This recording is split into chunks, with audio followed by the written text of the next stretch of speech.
bakunzi ba radiyo ishakwe ijwi ry'ishakwe Rwanda Freedom Movement, Banyarwanda namwe mwese mwumva ururimi rw'ikinyarwanda turabasuhuje. Uyu munsi ni ku itariki 31 Werurwe umwaka w'ibihumbi 2020. Muri iki kiganiro igice cya gatatu cy'ikiganiro twise Kagame na virusi ya corona, uyu munsi turaganira ku kibazo cy'abaturage kugerageza ubushakashatsi nk'amafuku yo kwigiraho ibyo mu cyongereza bita Guinea pigs. Turaza kuganira ku makuru amaze iminsi avugwa ajyanye n'ubwo bushakashatsi buteganywa gutangirizwa ku Banyarwanda muri iyi minsi. Kuri iki kiganiro turi kumwe na Dr. Theogene Rudasingwa. Nagira ngo mbanze numve niba atwumva, mufungurire mikoro asuhuze abatwumva hanyuma dutangire ikiganiro. Uranyumva neza? Ndakumva Sixperi, wowe uranyumva? Ndakumva neza cyane, nizere ko noneho amajwi ameze neza. Ameze neza. Mushobora gusuhuza abatwumva noneho tugakomeza kino kiganiro. Nawe mbanze ngusuhuze kandi nsuhuze abakunzi ba radiyo bakurikirana ibi biganiro, bari bukurikirane n'iki ngiki ikiganiro cya gatatu kije gikurikira ibyo twakoze mu byumweru 2 bishize. Ubwo ndagira ngo mbifurize gukurikirana ibiganiro neza. Murakoze Sixbert. Murakoze cyane. Ndaza kukubaza amakuru ya virusi ya corona uko byifashe aho ngaho muri Amerika. Ni byiza ko muri iki gihe muri ibiganiro dukora tubanza kubwira Abanyarwanda aho duherereye biteye bite. Turaza kuhagera mu kanya, reka tubanze dutangira ikiganiro. Nk'uko natangiye mbivuga mu kanya kashize, iki kiganiro gifite inyito Kagame na virusi ya corona, abaturage kugeragerezwaho ubushakashatsi nk'amafuku. Igihugu kibuze mukuru, ishyano rigwa ku musozi rikahirirwa rikaharara, uko Abanyarwanda bavugaga kuva na kera. Kandi kuko u Rwanda rugeze aharindimuka. Ku itariki 29 Werurwe nibwo inkuru yabaye Kimomo ko Abanyarwanda bagiye kugeragezwaho n'imiti ya coronavirus cyane. Twumiwe twumvise iyo nkuru. Mu Rwanda rwa Paul Kagame nta gikorwa atagifitemo inyungu ku giti cye. Muri iki kiganiro turabereka isano ry'ishoramari Paul Kagame ku giti cye afitanye n'icyo kigo cya Leaf Pharmaceuticals. Turaza kukiganiraho nacyo. Icyo kigo nicyo kigiye gukorera ubushakashatsi ku Banyarwanda. Ubusanzwe imiti mishya nk'uko tuza kubivuga, ubundi hari amabwiriza mpuzamahanga anakurikizwa kugerageza imiti mishya, kuyigerageza ku bantu. Ubusanzwe nyine iyo miti mishya ibanza kugeragerezwa ku dusimba turimo utwo bita Guinea pigs nk'uko nabivuze, tumeze nk'amafuku yororwa kugira ngo akorerweho ubwo bushakashatsi. Iyi miti mishya barashaka guhita bayigeragereza ku bantu kandi itarakorewe ubushakashatsi bufatika bw'ibanze. Ko u Rwanda atari cyo gihugu gifite abarwayi benshi ba coronavirusi, kuki abaturage bacu aribo bagiye kugirwa agatobe? Navuga ko muri iki kiganiro nyine turi kumwe na Dr. Theogene Rudasingwa, umuyobozi mukuru w'ishyaka ishaka Rwanda Freedom Movement, nanjye ukibagezaho Sixbert Musafura, umunyamabanga mukuru w'ishyaka. Nagira ngo rero ntabatindiye mbanze subiza ijambo Dr. Theogene Rudasingwa atubwire uko byifashe muri Amerika mu ncamake. Sixbert, uko byifashe hano muri Amerika ni nabi kuko kandi n'ahandi hose nyine. Ngira ngo mu kiganiro cy'ubushize twavugaga nyine watanze mu ncamake uko byifashe ku isi hose. Hafi ibihugu byose ku isi, no kuvuga ibihugu 190, banza ubundi ibihugu tubara ngo ari 194 cyangwa na 5, sinibuka neza, ko hafi bo hose havugwa icyo cyorezo cya virusi coronavirus, nubwo haba ari umuntu umwe ariko ukuntu bigaragara niyo habonetse umuntu umwe ukuntu byikuba, ukuntu twasobanuye ko iyo virusi nyine ijya mu mubiri igashakisha ibyo igomba gukoresha by'umubiri kugira ngo yibibe hirya no hino. Nicyo gituma nyine hirya no hino ku isi tugeze aho tugeze aha ngaha. Hano rero muri Amerika nk'ukuntu amakuru yo nabonye nijoro ubu bihora byihuta buri mwanya, ngira ngo ibyo nari nabonye nijoro bavuga ko ari abantu 160,000 bamaze gufatwa, kandi umubare w'abamaze gupfa wageze ku 3,000.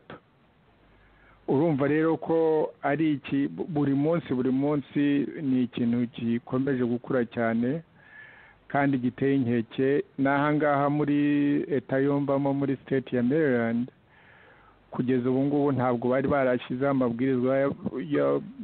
amabwiriza y'abantu kuguma mu nzu. Ubu ngubu abantu bose guverineri wa Maryland kuva nijoro yategetse ko uretse mbese ibikorwa bya ngombwa kujya gushaka ibyo kurya cyangwa se abafite akazi ka ngombwa nk'abakora mu bintu bijyanye n'ubuzima, kubungabunga ubuzima, n'abakora mbese ibyangombwa twese tuba dukeneye, abandi bose ni ukwicara mu mago yabo.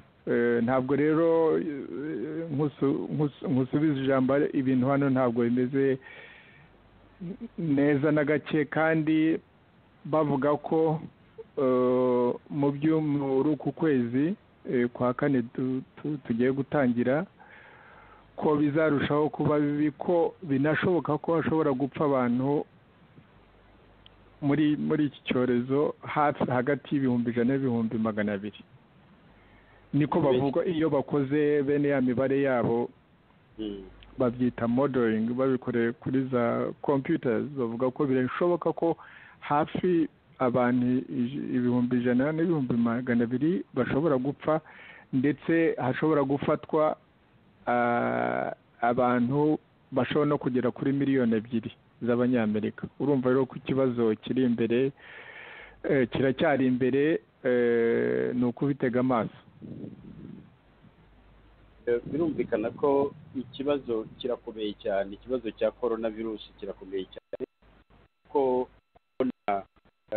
nk'imibare ya nyuma ndiho ndeba yo ku isi baravuga ko abantu bamaze gufatwa n'iyo ndwara ari 846 bari muri aho ngaho, kandi iyo mibare irahindagurika buri kanya kubera ko hari abandi bashya bagenda bagaragara buri gihe.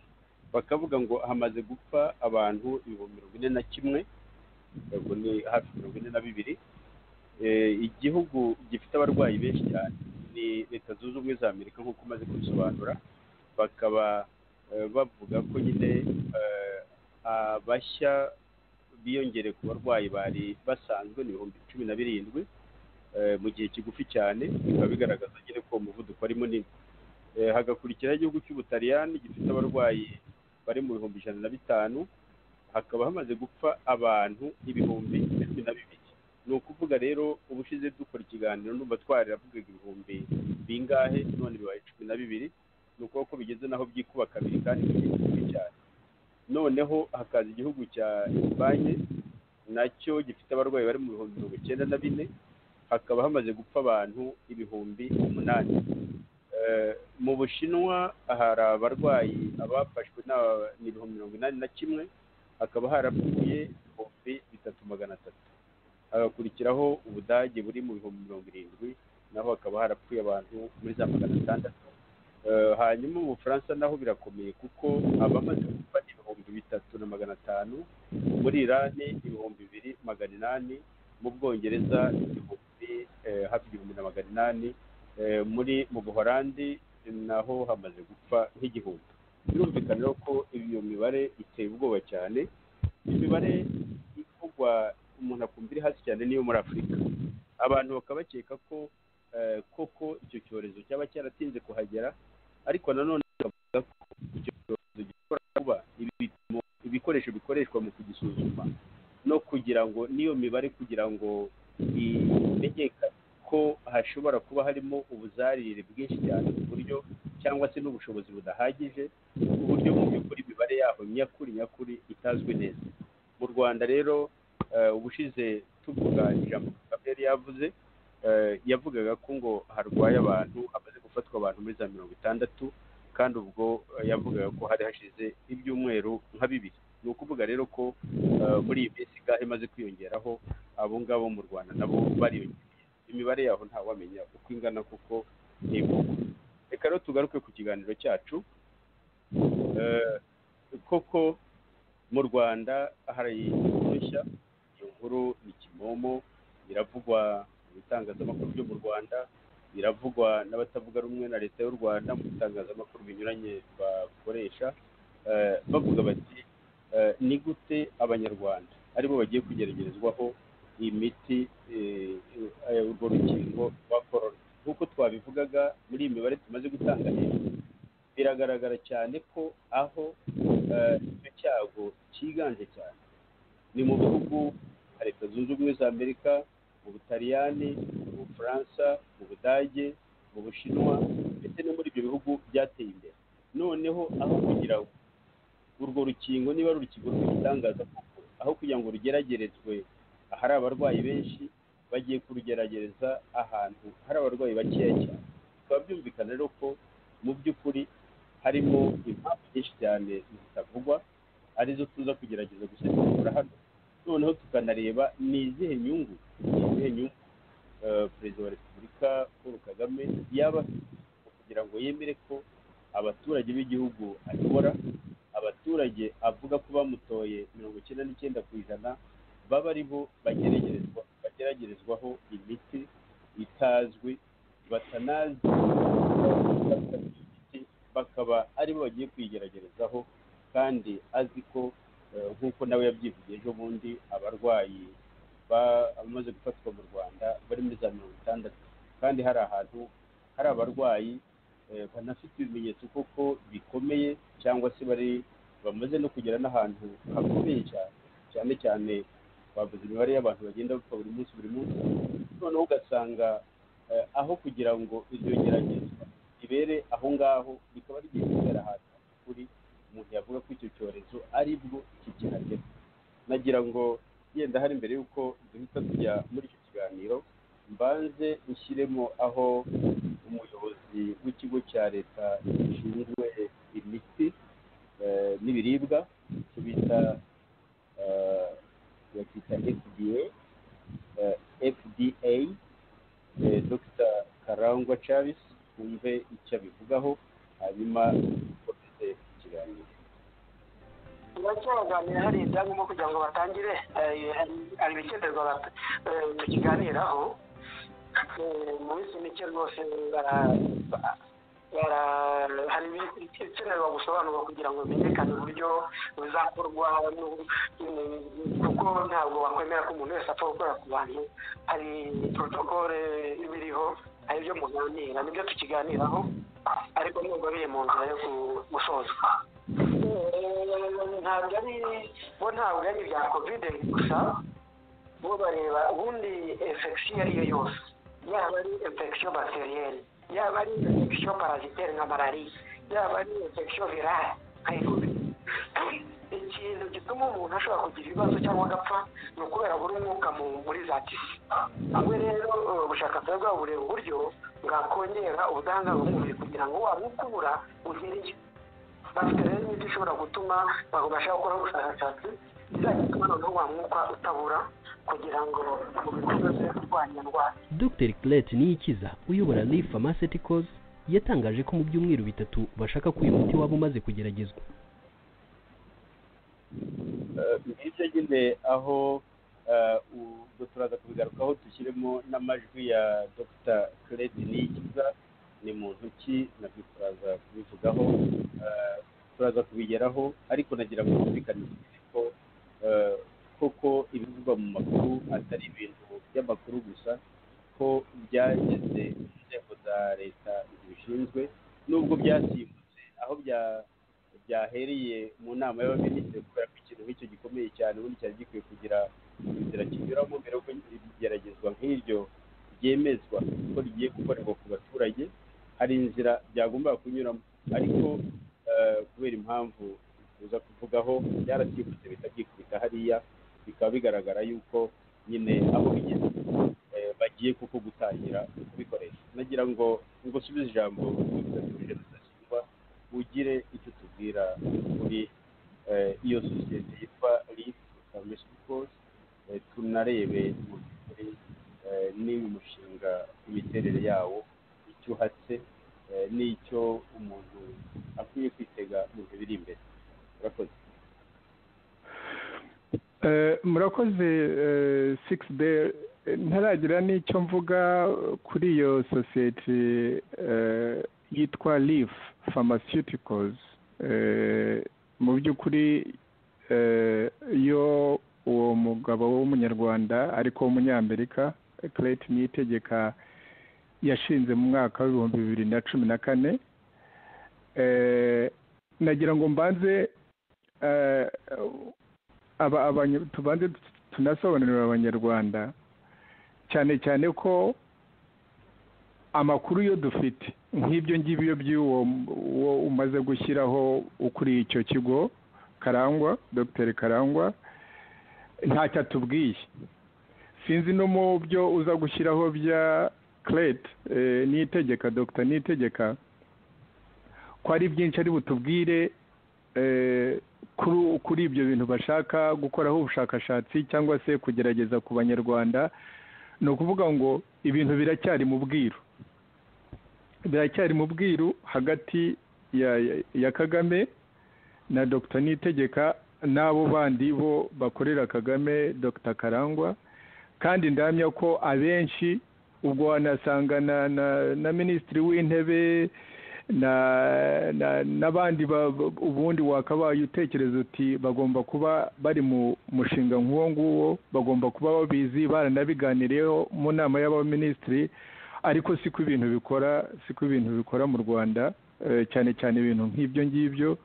Urumva rero hari byinshi bikiri mu bwiro, ntabyo impamvu umuntu yumvise ko tugomba kugira icyo tubivugaho ni ukugira ngo ibintu tubishyire hanze, dukangurira abanyarwanda bamenye ngo nyamuneka dore ibi bintu birimo gukorwa mu ibanga, nyamara bizakorwa ku banyarwanda bikabagiraho ingaruka mbi. Ni mu bimenye.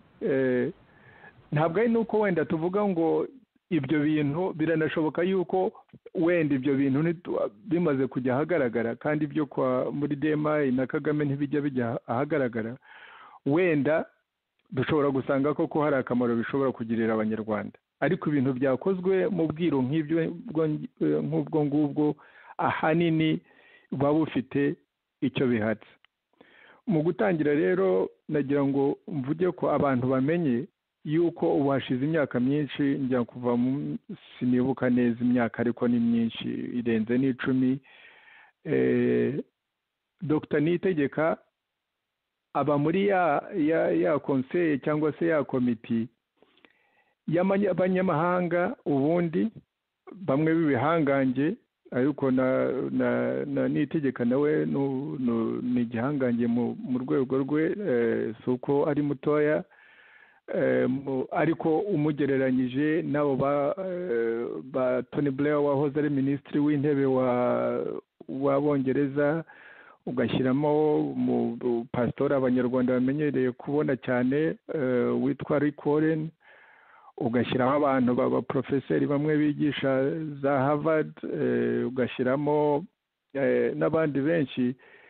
Uwo mugabo Dr Niyitegeka aba muri iyo abantu b'abajyanama ba Kagame. Ni ukuvuga ngo Dr Niyitegeka nubwo afite ibindi byo akora, ariko ni n'umukozi wa Kagame, kuko iyo ufite umujyanama bagukorera. Abo bose bakorera abo navuze n'abandi baba muri iyo konseye ngo igira inama Kagame, ni abakozi ibi. Icyo ni icya mbere cy'abantu bagomba kumenya ngo Dr Niyitegeka akorera Kagame. Ikindi cya kabiri, ni uko hashize igihe ngira ngo kuva iyo kampani yabaho mu 2014 Leaf Pharmaceuticals, ni uko dufite gihamya ko Kagame ku giti cye, Kagame akoresheje Crystal Ventures, Kagame akoresheje umutungo w'abanyarwanda, afite inyungu muri iyo sosiyete yitwa Leaf Pharmaceuticals iba ngaha muri Amerika. Turimo gukusanya ibimenyetso, nitumara kubishyira hamwe tuzabigeza ku banyarwanda ndetse n'abandi bashobora kubigiramo inyungu, baba muri iki gihugu cyangwa n'ahandi hirya no hino. Icya gatatu ni uko iyo sosiyete Leaf Pharmaceuticals iba hano muri Amerika. Icyicaro cyayo kiri muri Massachusetts, mu state ya Massachusetts. Muri 2017 uze kunyibutsa niba mbyibuka neza, abanza ari 2017 nibwo yashinze ikompanyi yitwa Leaf Rwanda. Leaf Rwanda no kuvuga bazita mu cyongereza babyita subsidiary, no kuvuga ko ikompanyi runaka nini ishobora gushyiraho izindi kompanyi mu bihugu bitandukanye. No kuvuga ko iyo Leaf Rwanda ni ya Leaf Pharmaceuticals. Ariko iyo Leaf Rwanda icyo abantu bakwiriye kumenya nuko mu by'ukuri Kagame na FPR na Rwanda Defense Forces, no kuvuga igisirikare cy'u Rwanda, ariko cyane cyane iyo tuvuga ibyo byose tuba tuvuga DMI. DMI niyo mu by'ukuri ikontorora ibintu byose bijyanye na Leaf Rwanda.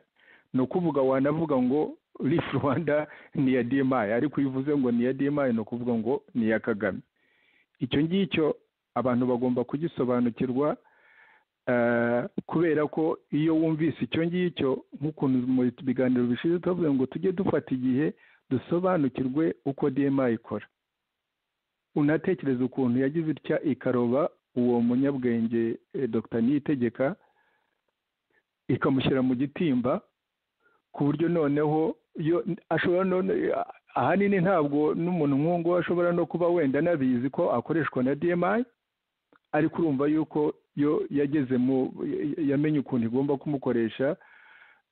Ari nayo mpamvu nyine iyo Leaf Rwanda bavuga ngo ikorana na University y'u Rwanda, ngo izakorana n'igisirikare, ngo gushyiraho nyine ibyo bintu mu rwego rwa biotechnology, ariko mu by'ukuri ni ibya DMI. Ikindi nakongeraho ni uko nawe tekereza niba Leaf Rwanda ifite iyo nshingano ngo yo gukora ubushakashatsi cyangwa se yo kugerageza imiti ku banyarwanda, baba ari abarwaye corona. Ngira ngo mu byo twasomye mu kinyamateka cya DMI igihe, sinzi niba hari n'ahandi byagaragaye, ariko jye nasomye ibyo mu gihe. Niba abanyarwanda badafite icyizere ubutegetsi, kubera ko ubutegetsi bubica, no mu kubica no mu buryo yica abanyarwanda, uko twese tubizi, buri munyarwanda wese abizi, yaba uwo mu gihugu cyangwa hanze, turabizi neza yuko ibyo duhora tuvuga ngo utuzi twa tundi twa Dani, uburozi mbese. Ubwo abanyarwanda bamenyereye ko bicwa bene ako kageni buri gihe, bapfuye bagapfa mu Rwanda, bagapfa muri Kongo, bagapfa bishwe, bamwe bavuga ngo biyahuye nka ba Kizito, abandi ngo bishwe n'amakamyo, bagonzwe n'amakamyo, abandi bakabahotorera mu mahoteli. Ubwo abo banyarwanda icyo cyizere cyo bagirira ngo iyo kampani nubwo yaba yitwa ngo ni ya biotechnology, nubwo yavuga ngo ikomoka muri Amerika, mu gihe iri mu maboko ya DMI ya Kagame, icyo abanyarwanda baba bateze kuri iyo kampani n'ubwo bushakashatsi n'iryo geragezwa ryaba rishingiye ku ki? Ibyo bintu rero niyo mpamvu tuvuga ngo abantu barusheho gusobanukirwa uko DMI ikora n'ukuntu igenda ikigaruriza ibintu ikabiganisha ku bigezweho ubu ngubu ibigezweho ni covid, ni coronavirus, ariko muzi ko buri gihe Kagame hari ukuntu azi kungukira mu karengane cyangwa se mu byago by'abanyarwanda. Nawe urebe ukuntu yungukiye ku ntambara yatangiwe na FPR ivuga ngo izabohoza abanyarwanda bose, abanyarwanda bose arayibohoza.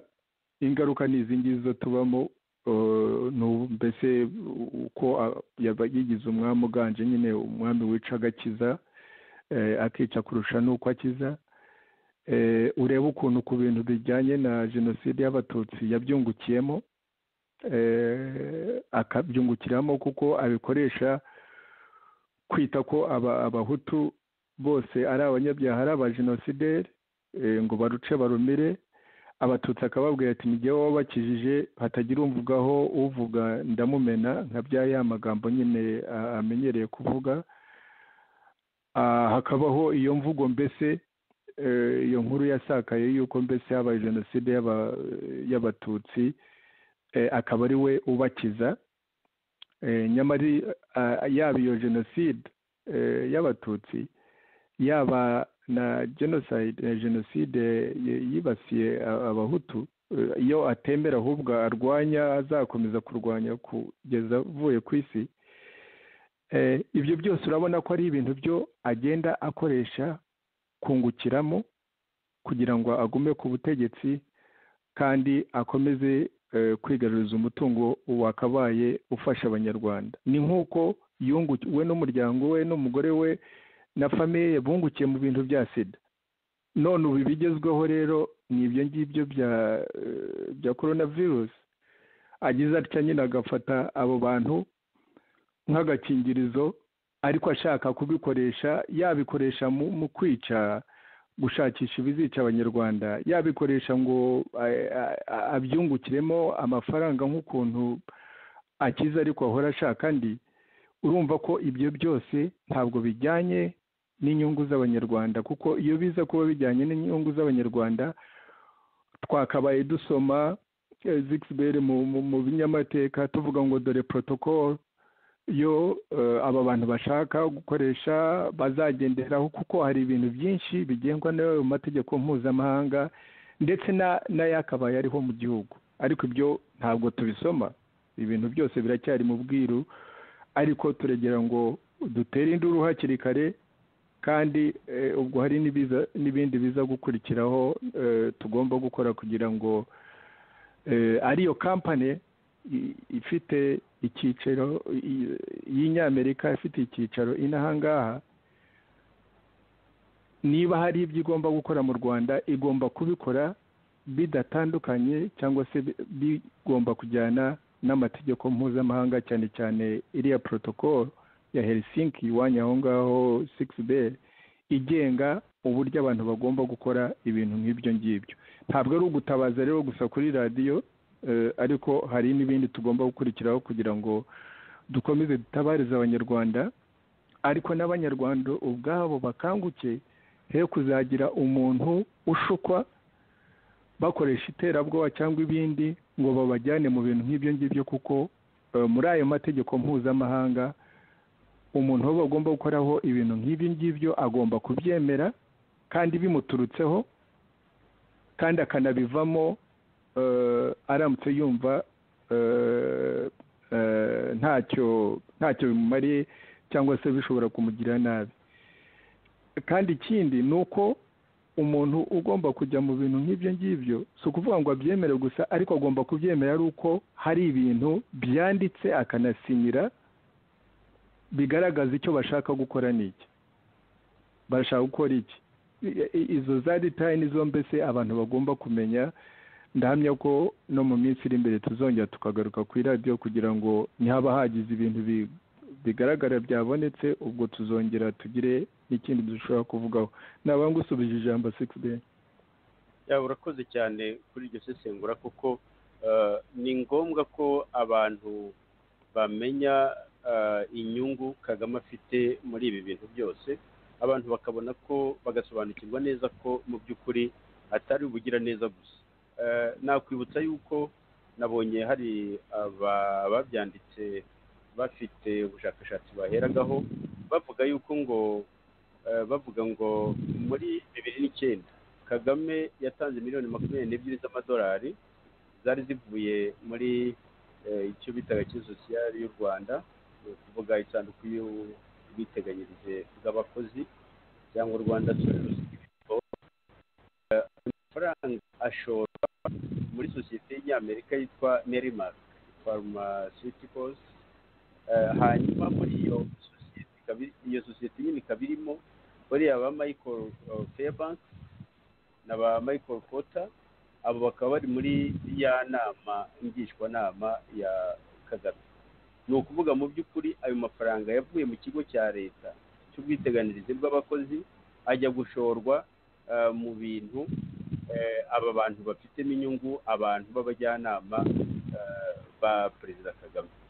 Ni ukuvuga mu by'ukuri mu bantu bakurikirana icyo bita nyine biriya bya corruption, bya ruswa, icyo kugira ngo umuntu mbese agire ashora ibintu bya leta mu bintu we ubwo afitemo inyungu cyangwa abantu bafite ibyo bahuriyeho bafitemo inyungu, nabyo ni mbese ni ruswa cyangwa ni corruption mu cyongereza niko bavuga. Ayo mafaranga yashowe aho ngaho, noneho icyo gihe ngo uriya Kreti niyikize yashyizwe mu buyobozi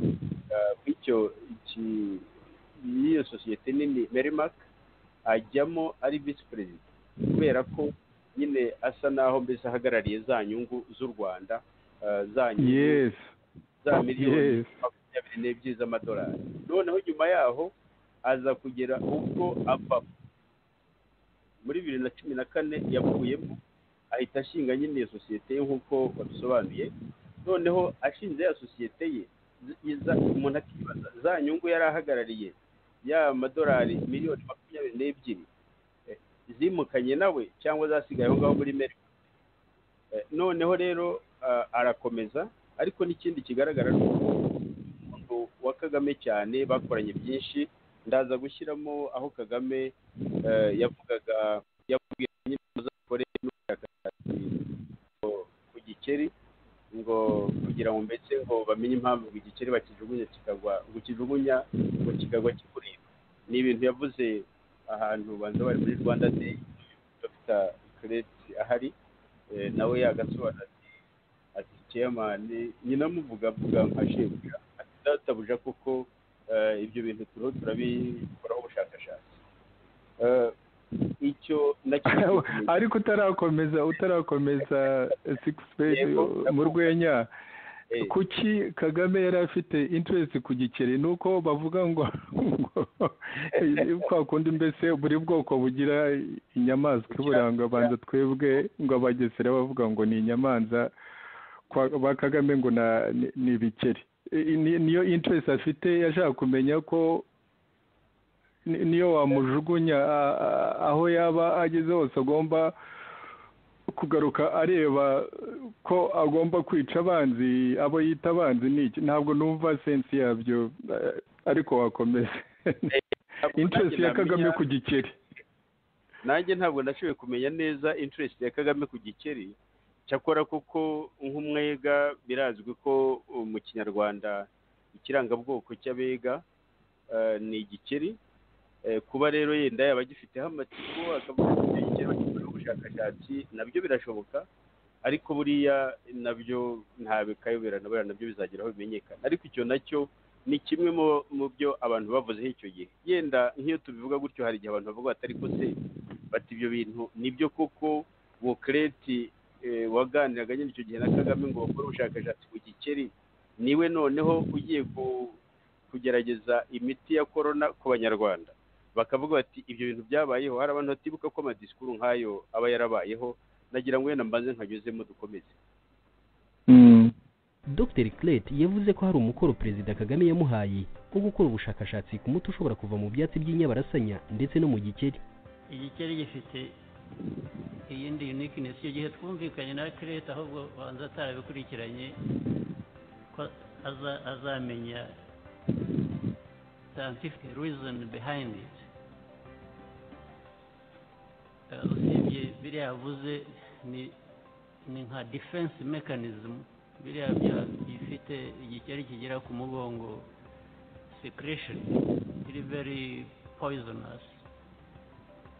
Ni defense mechanism nyine igira kugira ngo hatagira ikirya iki gikeri. Ariko namubwiye ikindi, muri gifashe ukakijugunya uko ariko kose, iteka kigwa hasi kikureba.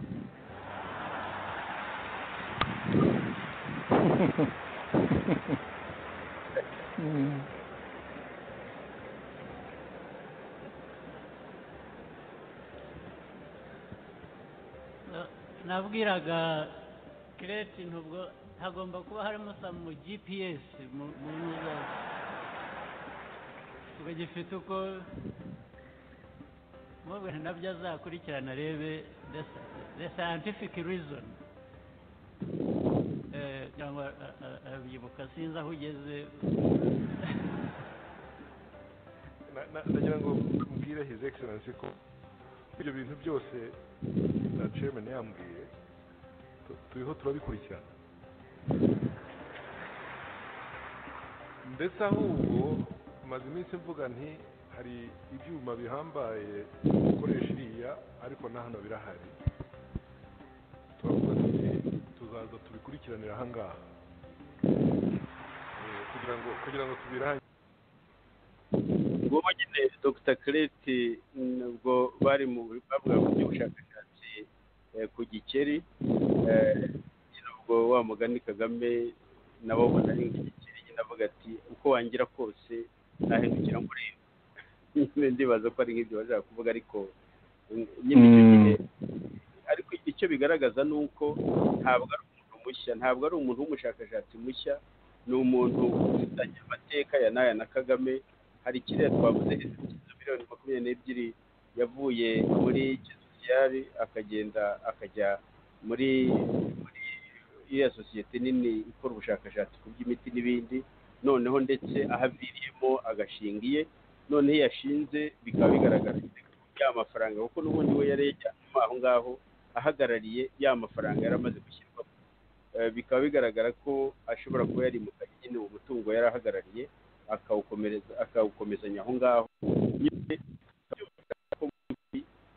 Ikigo cy'ubwishingizi nako cy'ubwiteganyirize bw'abakozi cy'u Rwanda ari cyo mu by'ukuri cy'umutungo remezo, umutungo fatizo w'iyi sosiyete igiye kugerageza biriya. Ni ukuvuga rero ntabwo ari ukwishyira.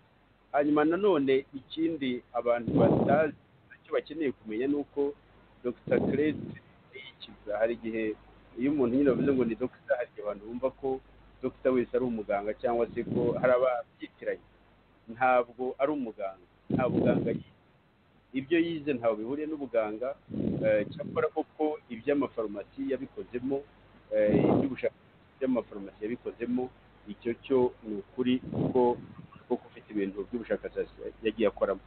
Hari aho Dr. Theogene Rudakingwa wavuze uti ese ibyo ngibyo uwo Kirete Niyigena avuga bigiye kugeragezwa, arabisobanura neza, akavuga bizageragezwa ku bantu bangana iki, bizageragezwa gute, bizakurikiranwa gute, ese ni ibihe bintu bifatika agaragaza nk'umuntu noneho umushakashatsi, ni ibihe bintu bifatika avuga ati ngibi ibintu bigiye gukoreshwa muri ubu bushakashatsi, tuzakora ku bantu bangana gutya, abantu mbese bizakora muri ubu buryo, nibura akaba afite ibintu asobanura bifatika bigaragaza ko ibintu agiye gukora koko ari ibintu bya gihanga. Mu byo avuga yavuze kuri televiziyo y'u Rwanda yaravuze kuri 29 Werurwe. Nawe nyine umuntu ujya gutangira ikintu nk'icyo bagahita bamushyira kuri televiziyo nyarwanda, birumvikana ko iyi antene ntabwo yapfa kujyaho gusa. anavuga no muri ibyo binyamakuru bya DMI. Birumvikana ko aho hose yahagiye nyine kubera ko cyane cyane we n'umujyanama wa perezida wa Kagame, kandi akaba anakora no kuri mbaze shyiramo akantu ababikurikira babanze bumve niba ko uwo mugabo asobanura neza ibyo agiye gukora. Yenda kandi nakongeraho nuko ku bantu bari mu Rwanda kera, uyu Dr. Claire Niyigena turamuzi, ni akomoka ahantu hitwa Kamonyi, hahoze hitwa Gitarama, ngo ubu baza ari Muhanga. Akaba ari umuhungu w'umuntu witwa Ntama Godifridi, wahoze ari umwe mu mpirimbanyi za Parimehutu za MDR Parimehutu muri za 50, ko ari mu batanye muri za 57 batangira icyo bitaga mu Mouvement Social Hutu. Ni ukuvuga cy'ukuri n'ishyirahamwe ryatangiwe muri 57 rikazavamo MDR Parimehutu muri za 59. Papa we rero akaba yari muri izo mpirimbanyi z'icyo gihe. Ntabwo rero ari umwana w'umuntu utazwi, nkeka ko ari nacyo cyagiye kimuha n'amahirwe yo kugira ngo ashobore kwiga mu buryo bwiza, nyine agashobora kwiga nyuma, ariko nawe akaba hari ubuhanga yagiye agaragaza muri uko kwiga kwe, ari nabwo wenda bwanatumye anatera imbere cyane. Dore Dr. Claire Niyigena icyo avuga nyine kuri ibyo ngibyo bagiye kugerageza.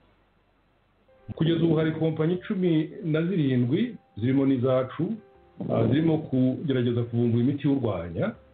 Hari abakora urukingo, hari abari gukoresha imiti yari isanzwe iriho, hari natwe nko muri groupe yacu turimo dukora ubushakashatsi ku miti mishya, cyane cyane ubundi itabara umurwayi utangiye kugira ikibazo cyo kutabona uriya mwuka wa oxygen. Ngira ngo murabizi ko igihitana umurwayi muri abo bose barimo gupfa hirya no hino ku isi nuko virusi igeraho ikonona ibihaha byabo ku buryo batabasha guhumeka. Twe rero turimo gukora ku muti ubatabara kugira ngo bahumeke, kugira ngo abaganga babashe kubafasha ku bundi buryo. Izo ngamba rero ziri mu nzira, ntawe umenya neza igihe bizatunganywa neza, ariko ndabizi ko nk'uwacu utangiye ushobora kujya mu barwayi nko mu byumweru 2 biri imbere, kugira ngo turebe ko twakomeza kuvura abagize ibyago bagahura n'icyo cyorezo. Ngibyo nyine yasobanura. Ndabizi ko umuti wacu ushobora kujya hanze mu byumweru 2 biri imbere. Icyorezo cya corona aho cyatangiye gitangira kuvuga ari mu kwezi kwa 12, mu mpera z'ukwezi kwa 12 2019, kimaze amezi, umuntu yavuga amezi 3. Birumvikana ko nyine ni ibintu bikiri bibisi cyane. Nkawe wize ubuganga, ibintu by'urukingo ubundi binyura kugira ngo urukingo ruzagere ubwo rukoreshwa ku bantu, bitwara igihe kingana iki, umuntu akishirije binyura mu zihe? Birumvikana ko yenda mu gihe haba hari umuvuduko munini byihutirwa cyane bishobora kugezwa kurushaho, ariko se ubundi binyura mu nzira z'ibindi ncamake. Urakoze 6B. Mu by'ukuri wumva Dr. Niyitegeka kuba atari umuganga uvura abantu, wenda cyo ntabwo ari ikibazo kinini kuko ari muri kampani, kuko nk'ukuntu ubisobanuye ibyo yagiye akoramo byo kuvumbura imiti, urumva ko n'ibyo ngibyo bavuga ari ibijyanye no kuvumbura imiti ikoreshwa ku bantu. Ariko iyo wumva nk'ayo magambo avuga ngo mu byumweru 2 baraza gutangira ngo gukoresha uwo muti, ibyo arimo kuvuga mu by'ukuri nta gishya arimo kuvuga, kuko nk'ukuntu twabisobanuye mu kiganiro cya mbere, hari imiti barimo kugerageza, yewe harimo na za chloroquine, hari imiti ubundi bakoreshaga mu kuvura abafashwe na sida, abarwaye sida, HIV AIDS, birimo gukoresha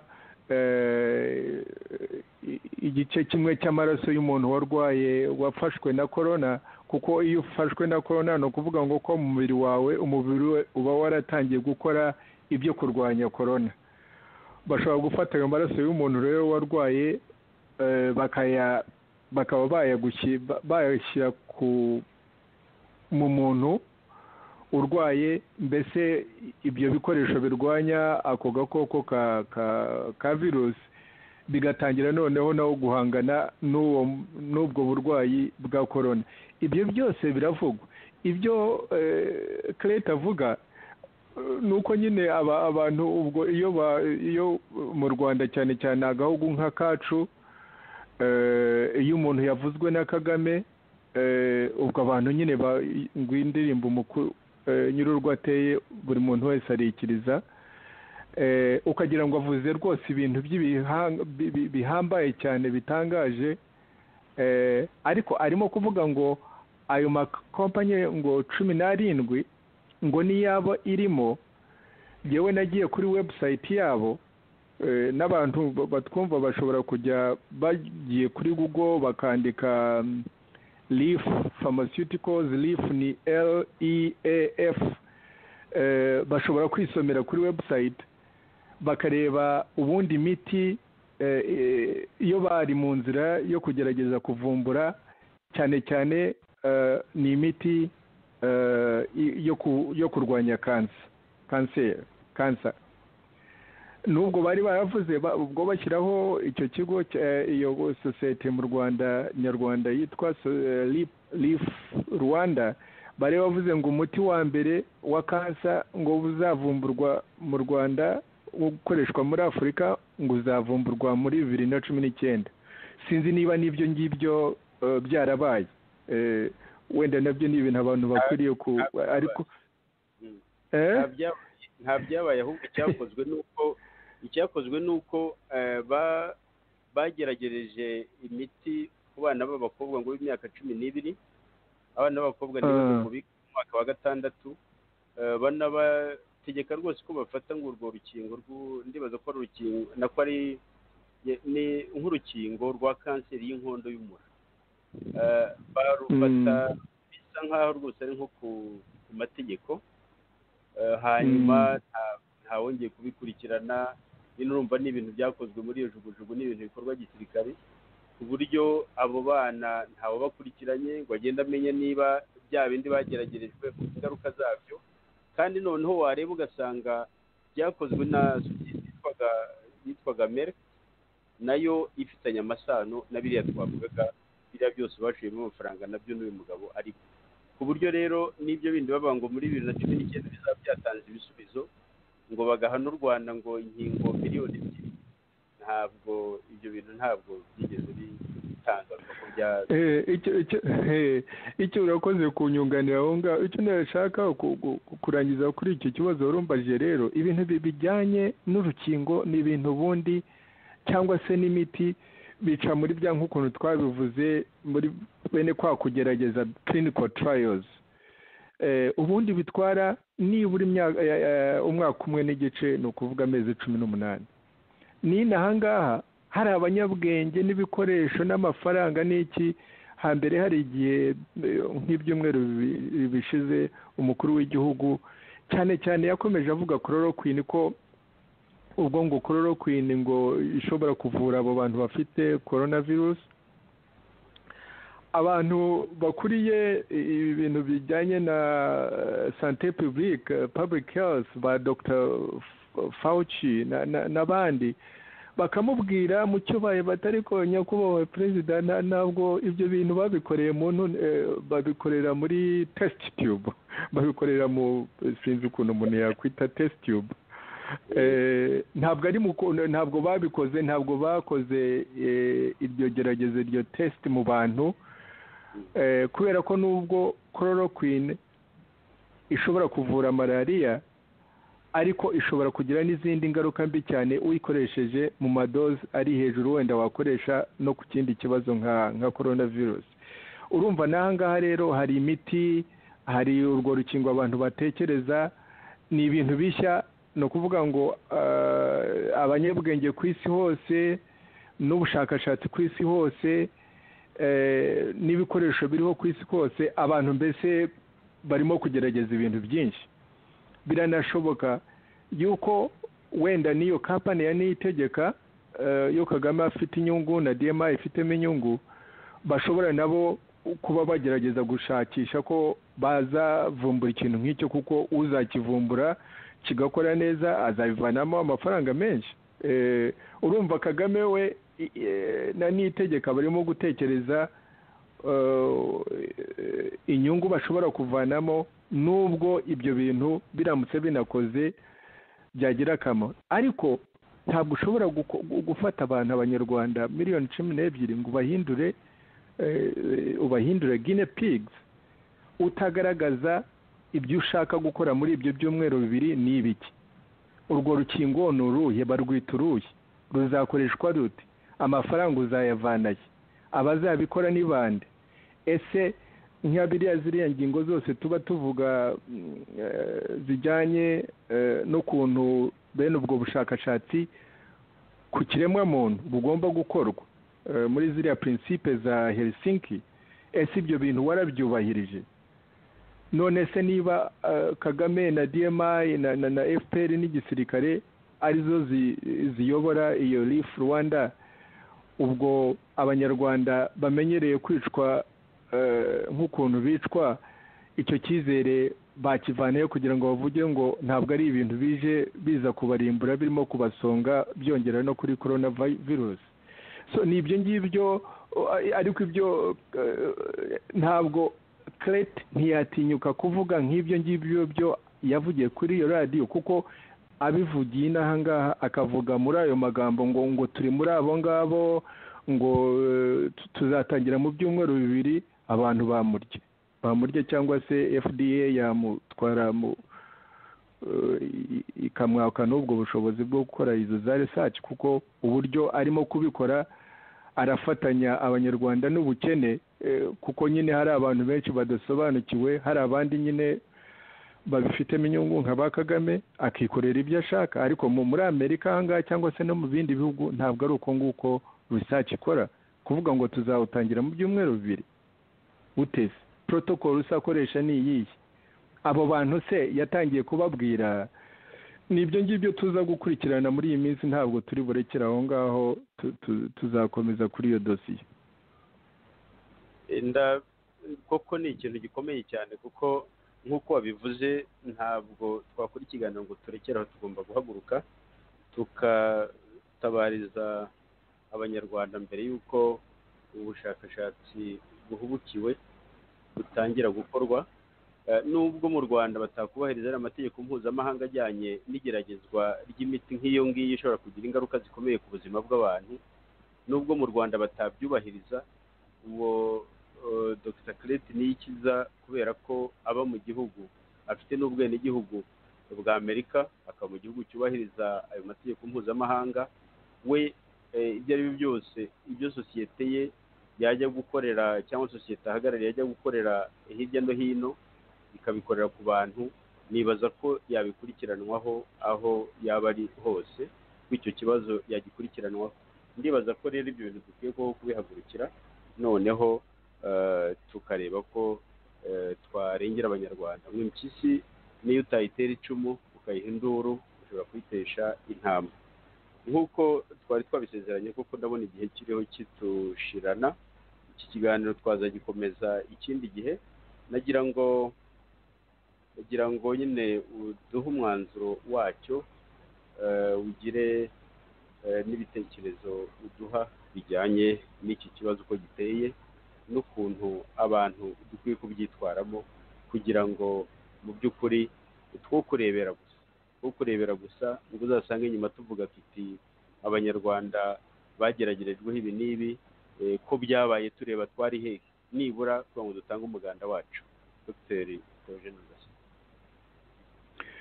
Murakoze Sixbert. Icya mbere cyo navuga ni ugukangurira abanyarwanda kuba maso cyane, kudafatirwa mu byago nk'ibi ngibi by'icyorezo cya corona virus, ngo bemere buri kintu cyose nka kwa kundi bavuga ngo uhiriye mu nzu ntawe adakubita imitwe, ariko hari igihe ukubita umutwe ukawusandaza ukavaho ugapfa aho nyamara wenda hari ukuntu n'ubwo burwayi hari ukuntu ibihe bisimburana, ugasanga hari abantu benshi, ndibuka nkiri umuganga nkirangiza amashuri Murago, byari muri bihe bya sida, abarwayi bose bo twabonaga nta n'imiti yindi yindi bya byuririzi bwa burwayi bw'ibyuririzi nyine abantu iyo barwaye sida, kubera ko iminite yabo iri hasi nayo itanaboneka, tukabasezera bagataha bakajya gupfa, kuko nta icyo gihe nta muti muri za 80 nta muti wa sida wari uriho. Nyamara abashoboye kubaho ubu ngubu sida imaze kuba nk'uburwayi, nk'ukuntu umuntu arwara diyabeti, ukarwara pressure, tension n'ubundi burwayi buri chronic, wakwivuza ukifata neza ukamara igihe nk'ukuntu Imana yakugeneye kubaho ku isi. Abantu rero batagiye mu bwajaba ngo bagombe kwemera amategeko ya Kagame na DMI na Cyama na FPR n'abasirikare ngo bose ngo bijandike muri ibyo bintu bya Leaf Rwanda, uwo mushinga wa niyitegeka. Nyamara ikindi gihe umuti nyakuri cyangwa urukingo bizaboneka ushobore kubaramira. Ariko icya mbere na mbere ni ugushirika ubwoba, kwanga gushyirwa mu bintu nk'ibyo ngibyo ngo kuko Kagame yabitegetse abantu bagapfa kugenda nk'intama, nk'ukuntu nyine amenyereye kutwica kubera ko tugira ubwoba nyine akagenda yica abantu tumeze nk'intama zitegereje kwicwa gusa. Icyo ni icya mbere, kugira inama abanyarwanda ngo barusheho kuba maso. Icya kabiri nuko nagira ngo mvuge nuko tugomba kurushaho gukora ibishoboka byose.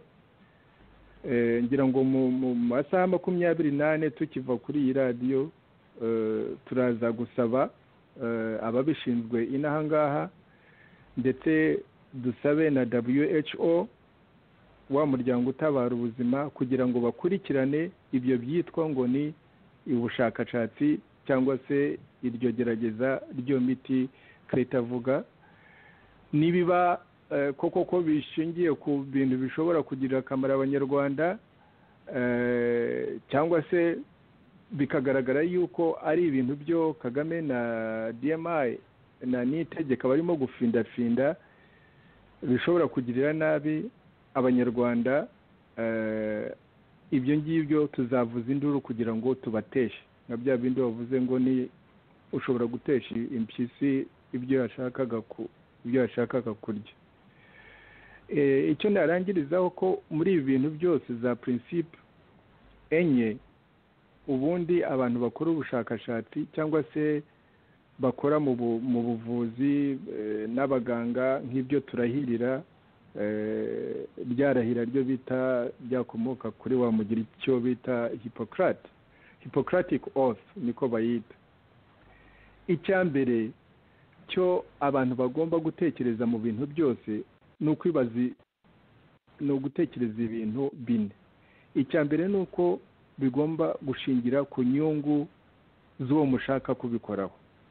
Ubwo bushakashatsi cyangwa se iryo gerageza rigomba kuba rireba inyungu z'uwo mushaka kubikoraho, kandi nk'ukuntu twabivuze hakabaho ibintu bijyanye n'amategeko mpuzamahanga, ay'igihugu birumvikana, ariko na za principe nka ziriya za Helsinki, cyane cyane cy'uko umuntu mushaka kubikoraho agomba kumenya ni ibiki kandi akabyemera akabisinyira.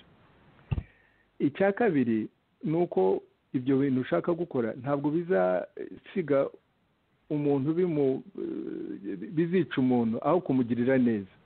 Niya principe yo bavuga ngo do no harm. Ni ukuvuga ngo niba ikintu ugikoze kugira ngo kigire umuntu neza ariko noneho kikamusiga iheruheru, nanone wakireka kubera ko iyo principe ya do no harm ntabwo uba wayubahirije. Icya gatatu rero ni iki ishingiye kuri icyo cyo kuvuga ngo bizamugirira akamaro. Risk yo urimo gufata nibura bizamugirira akamaro kugira ngo uvuge ngo yego twafashe risk yo gukora ibi bintu ariko inyungu iraruta risk yo twafashe. Ikindi rero ni ikijyanye na principes z'ubutabera. None se igihugu kitabamo ubutabera cyaho umuturage ahora atinye ko ejo bundi ari bwicwe na DM, ari bwicwe n'abasirikare, ari bwicwe n'abapolisi, ko abayobozi b'igihugu bazamuka abasirikare bagahabwa amapeti bishingiye ku mubare w'abantu bishe cyangwa se ubugome bwo bafite. Ubwo abo bantu noneho iyo bafite isosiyete nk'iyo ngiyo wabizera ute koko ngo ubwo butabera uba ukeneye ku gihugu n'abayobozi b'igihugu wabuvana hehe? Icyo cyizere wakigira uhereye ku ki? Nicyo rero navuga ngo ibyo ari byo byose reka harimo gutegereza ngo twumve ibyo nitegeka na Leaf Pharmaceuticals bazatangaza, ariko noneho tunakurikirane turebe za detail z'ibyo bavuga bashaka kuzakora mu byumweru 2, turebe niba koko ari ibintu bijyanye n'inyungu z'abanyarwanda cyangwa se ari ibintu bikomeje nk'ibindi byose nk'ukuntu twabivuze, kureba inyungu za Kagame n'ako gatsiko ke. N'ibyo ngibyo narangirizaho 6 ubwo wenda tuzasubira. Urakoze cyane, ariko mbere yo kugira ngo urekure nagira ngo waze akantu gatoya kamwe. Ese umuganga akwiye kwemera gukoresha imiti itubahirije amategeko? Ndavuga oya rwose muganga ntabwo bishoboka. N'abaganga bagomba kuzabiha abantu, kandi mu Rwanda kubera ko nta barwayi benshi bahari, ni ukuvuga ko izo nkingo zizahabwa abantu nyine abo barwaye n'abatarwaye, ndibaza ko nabo bazazibaha kugira ngo nyine urukingo rushobore kugeragezwa, kuko ndibaza ko nanone urukingo nk'urwo rutageragezwa ku bantu 100 gusa barwaye, cyane cyane ko bose nta kigaragaza ko bazabyemera baramutse bahawe amahirwe yo guhitamo, nta kigaragaza ko bazabyemera. Ndibaza ko urwo rukingo nta mbaraga rwaba rufite. Bagomba kurugerageza ku mubare w'abantu uhagije kugira ngo nibura ibyo bazavuga babonyemo bibe byakwizerwa ku buryo ku isi hirya no hino bishobora gukoreshwa. Ni ukuvuga ko bizahabwa n'abantu batanafite n'ubwandu bw'iyo virusi ya corona, kugira ngo nyine ya mibare ikigo yabishobora kwemerwa mu nzego.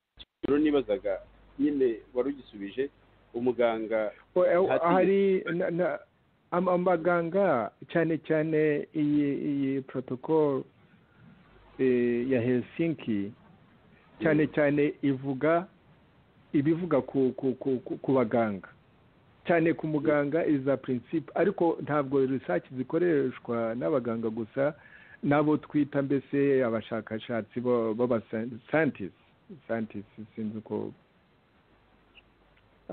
n'abakoranabuhanga babita iki aba scientists n'abahanga umuntu abakora abahanga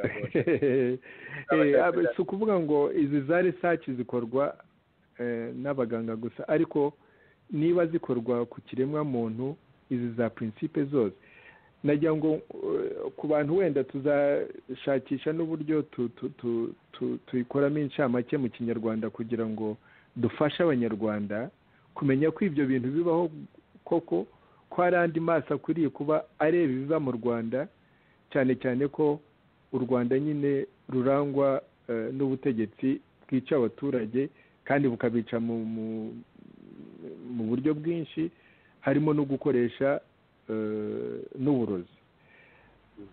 Nka article ya 22 cyane cyane niyo navuga ngo dutegereze twumve ibyo n'itegeko azavuga, ugomba gutegura icyo bita protocol. Iyo protocol rero niyo ugomba gushyiramo nk'ibi bikurikira, kandi ubwo birareba umuganga ushobora kujya mu bintu bitarimo nk'ikintu nk'icyo ngicyo, mu by'ukuri aba yishe itegeko kandi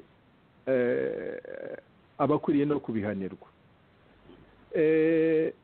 Cyane cyane biba bivuga ngo amafaranga yo gukora ibyo bintu azaturuka hehe?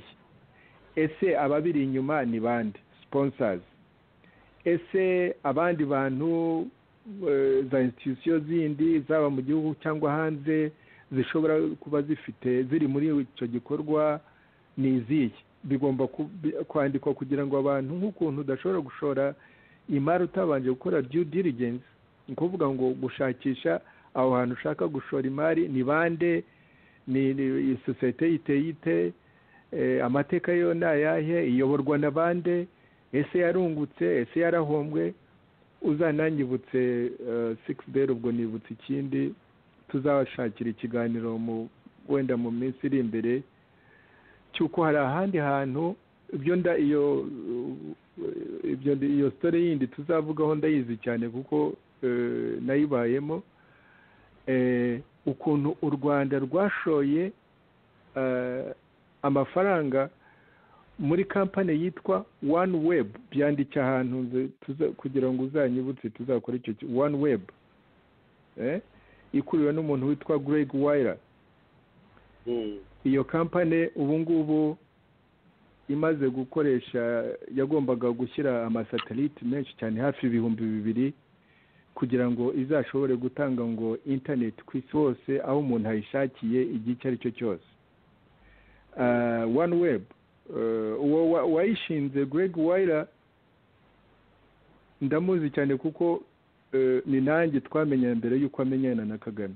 Niyo yazaga mu Rwanda nkikorera u Rwanda ndi Direcab, yararaga iwanjye. Muri aba bantu b'umuntu yagiye ashaka agira ngo bazafasha u Rwanda, bigeze aho nyine biba gufasha Kagame kugira ngo ashyire amafaranga mu mufuka we. None ubu ntuza iyo kampani muri iki cyumweru muri iki cyumweru turimo, ubu ngubu yabaye bankrupt. U Rwanda rwarayishoyemo amafaranga, ariko icyo ni ikindi ngo ngiye ku ruhande cyane, nagira ngo nkikubwire kinjemo uzanyibutse. Kandi ihomba imaze abantu bamaze kuyishoramo amabiliyoni 2, hafi biliyoni 2 z'amadolari. U Rwanda ubwo urumva ko n'u Rwanda narwo rwahombeyemo. Ibyo bintu byose dukomeze tubivuge, ariko mu bindi byo ugomba kuvuga muri iyo protocol mu ngingo ya 22 nuko bigomba kwerekana icyo bita conflict of interest. Conflict of interest ni ukuvuga ngo niba Kagame na Niyitegeka bari muri ubu bucuruzi hamwe, akaba aribo bagiye gukora ubushakashatsi, ubwo wenda bazakoresha n'amafaranga bazavuga ngo leta y'u Rwanda ngo igombe kuzatanga amafaranga, bajya mu uwo mufuka w'abanyarwanda bakavanamo ibyo bagomba gukora.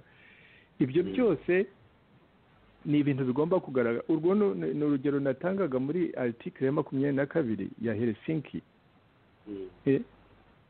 Irabivuga neza ko nta muganga cyangwa n'undi mukozi uri muri ubwo bushakashatsi akwiriye kuba yasomye ibyo ngibyo, kandi abazakora ubwo bushakashatsi bose bakavuga amazina yabo kugira ngo tuzanamenye ngo abo bantu bafite n'ubwo bushobozi. Ubwo azagenda ashake abantu ba DMI bavuge ko ari ntujya ubona se abantu bigize ba expert mu Rwanda nk'aba bandi birirwa bakoronga kuri za social media. Naho ngaho mu bintu byo bavuga ngo ni za research, uzasangamo abantu ba DMI, abantu bari aho ngaho badafite n'ubwo bushobozi. So yes, ku kibazo cy'abaganga cyane cyane ni ikibazo gikomeye cyane, kuko ibyo abaganga barahirira ni ukuramira ubuzima, ntabwo ari ukuburangiza. Twibutse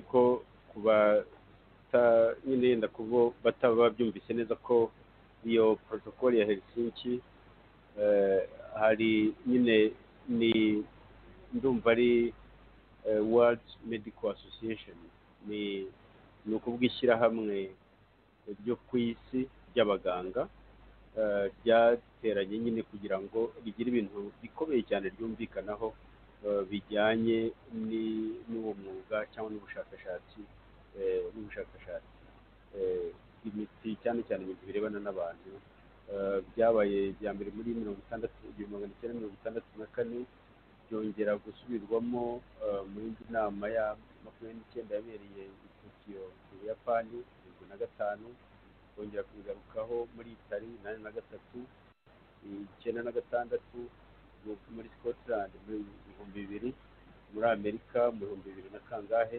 Ni ukuvuga mbese ko iyo protocole ni ndende cyane kandi yagiye igarukaho inshuro nyinshi cyane, nyine ikaba ariyo mu by'ukuri ari nka niwo muyoboro abakora ubwo bushakashatsi bujyanye n'ubuganga n'ibindi, niwo muyoboro bagomba gukurikiza, niyo mabwiriza bagomba gukurikiza. Ubwo hari n'andi mategeko nyine za ethics n'ibindi bagomba kwitwararika binyuranye kugira ngo bubahirize mbese ayo mabwiriza cyangwa se ibyo byumvikanwaho bigiye muri iyo protocol. Ni ukuvuga rero ko bari ibyo bazakora n'ibirengagiza ibyo byose mu by'ukuri uwabarega aho yabarega hose bashobora gutsindwa bakagira ibyo babikurikiranwaho. Nagira ngo rero ngushimire uyu mwanya watanze tugakora kino kiganiro cyihutirwa cyane, kandi biragaragara ko ntawaceceka ngo areke ikintu nk'iki ngiki gitambuka ntacyo avuze, cyangwa ngo avuge gusa areke no kugira icyo akora. Ni ngombwa rero ko duhaguruka kugira ngo nk'uko twabivuze, impyisi niyo utayitera icumu ukayiha induru yitesha intama.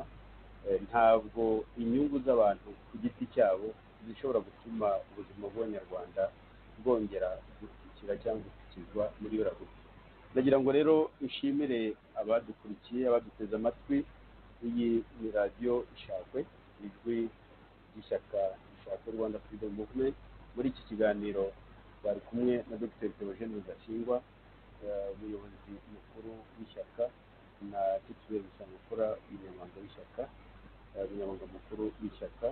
Nkaba mbasezeyeho ubwo tuzakomeza muri imbere muri ibi biganiro nyine na virusi ya corona, ariko tunavuga no ku zindi ngingo zikomeye cyane nk'iriya, kwerekana ukuntu u Rwanda rugera rutya rugahubuka bijya gushora amafaranga mu bintu noneho ugasanga mu by'ukuri bitaba byizwe bihagije, nyuma byanahomba bakicecekera bagakora nk'aho nta cyabaye.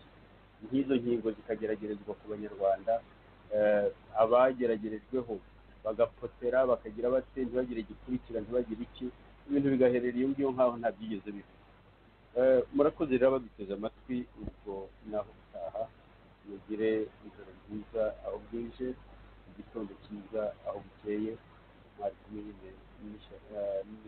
na radiyo Ishakwe, ijwi rya Rwanda Freedom Movement.